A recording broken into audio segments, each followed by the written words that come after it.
Baningi abazalwane abaphuma ey'nkonzweni, abaphuma emabandleni. Umzalwane alishiya ibandla ahamba ayongena kwelinye.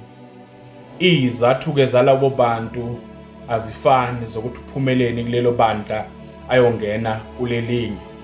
Uma izathu zabo zingafani, even nama-results ukuthi balishiyile ibandla angeke afane. Angiphinde bazalwane, izathu zokushiya lelo bandla baye kwelinye akufani, kodwa nama-results ukuthi walishiya ibandla wayongena kwelinye, lawo ma-results nakhona awafani. Ngoba kukhona abantu abakhula spiritually, bamfunda kangcono uNkulunkulu, bamuzwa kangcono uNkulunkulu, bayi-enjoya better insindiso the day aphuma kuleli bandla angena kulelinye. Bese-ke kuba nomunye-ke ophuma ebandleni right, belimkhulisa kahle spiritually, ebelimtotosa spiritually, ebese ngesikhathi aphuma ayohlanza konke okuright kodwa ayofaka okwrong.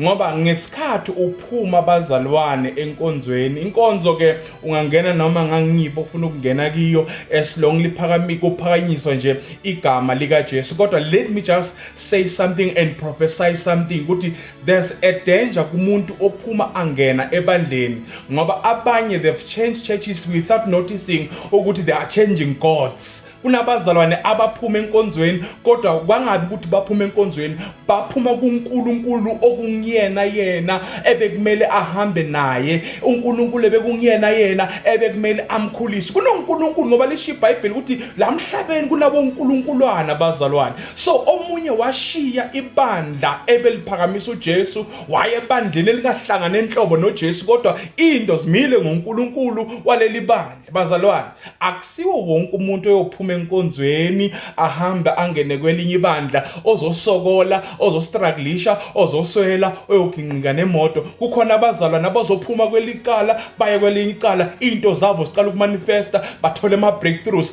Bese kuba nanabo baphumako kanti abasabona ukuthi ukulimala kwabo spiritually. Kungakho akusiwo wonke umuntu ophuma enkonzweni oyothola i-breakthrough ngaphandle. Abanye bazophuma bayithole i-breakthrough bazalwane. The more you are changing churches, you are changing gods. Ngoba lama bandleni labo uNkulunkulu abafani, labo uNkulunkulu esibaphakamisako abafani.